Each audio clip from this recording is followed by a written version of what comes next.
I'm cutting to the chase. Our house is a mess. I know that this frame doesn't look too bad, but I promise you that the rest of our home is in absolute shambles. And if our space is in shambles, so am I. Grab your favorite drink and buckle up because we are about to hit a power hour home reset. Mic drop.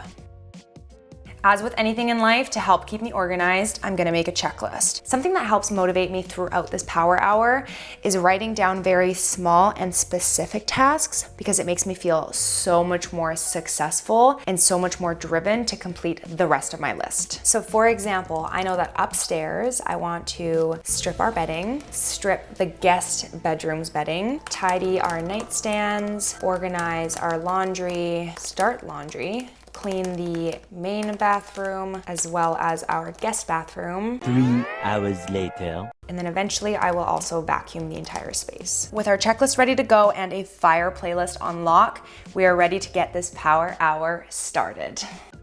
Of course, I waited to do the voiceover for this video until I was feeling a little bit under the weather. So unfortunately, you're just gonna have to put up with my raspy voice while I narrate the rest of this home reset. Now, I like to start every home reset the same way, and it is by doing laundry. With bedding and towels included, I usually have about 3 to 4 loads of laundry to do in a typical home reset, which is exactly why I like to do it first. After stripping our bed and getting those sheets into the wash, it's time to sort the laundry that we've accumulated throughout the week. Something they don't tell you when you first start going to the gym is just how much laundry you're gonna be doing. I mean, it is never ending. It's been pretty manageable with just my activewear, but my boyfriend is doing a challenge where he is working out every single day of 2024, and so we have just been doing heaps and heaps and heaps of laundry. After the rest of our laundry has been sorted successfully, I like to move on by tidying our spare bedrooms.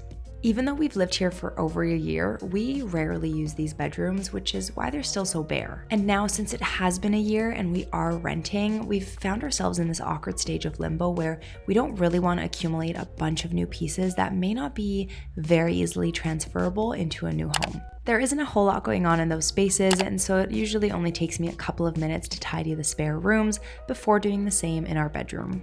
My boyfriend and I have lived together for about 5 years, and you cannot convince me that there is anything more astonishing than a boy's nightstand. I mean, it is truly an abyss of cups and water bottles and books and anything else that they found within the last 7 days. Besides my dad, my boyfriend is the only boy that I've ever lived with, so I don't know if it is a universal thing, but if it is, let me know in the comments down below. Anyway, we are now on to one of the most satisfying parts of this home reset, and it is cleaning our main bathroom. Similar to our nightstands, I'm just astonished every home reset with how much dirt and dust and toothpaste and hair accumulates in our bathroom sinks within just 7 days. Once the more unpleasant tasks of this bathroom clean are all taken care of, it is finally time to use one of my favorite cleaning tools ever. This Norwex dusting mitt that I got from my mom is just absolutely everything and more, and if there was one thing that I recommend you add to your cleaning kit, it's this. Besides laundry, we have officially finished every task that we had set out to complete on our top floor,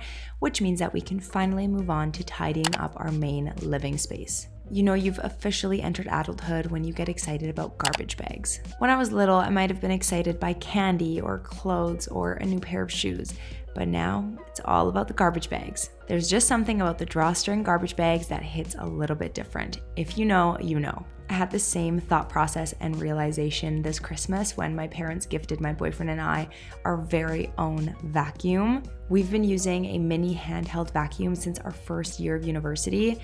And again, I didn't think I would ever get excited by a vacuum, but it might have been one of the best presents to date. After unloading and loading the dishwasher, I really like to clear my kitchen counters. I think when it comes to organization, you are either an open storage or closed storage kind of girly, and I am definitely the latter. A cleared kitchen equals a cleaned kitchen to me, and the less there is on my countertops, the better. This applies to the rest of our home. If our space is cluttered, so is my mind, and pretty much everything else in my life. I do try to tidy a little bit at least every evening, but especially when working from home, it can be really difficult to manage your time. And so quite honestly, sometimes life just gets a little bit away from me. I've got late nights and early mornings, and so those ideal daily resets don't always happen. Because of this, I don't allow myself to go more than 2 weeks without a full home reset, just like this one.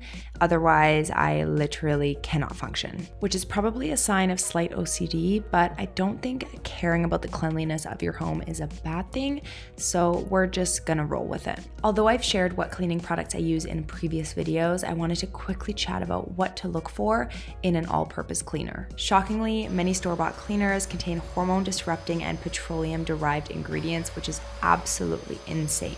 Instead, you can make your own using white vinegar, water, and different essential oils. If you'd like me to chat a little bit more about this in a future video, or perhaps even show you, just let me know in the comments down below. Well, since vacuuming was our last task of the day, we have officially concluded this Power Hour home reset. Remember, the space you live in and the things you surround yourself with directly influence your life. I'll see you guys in the next one.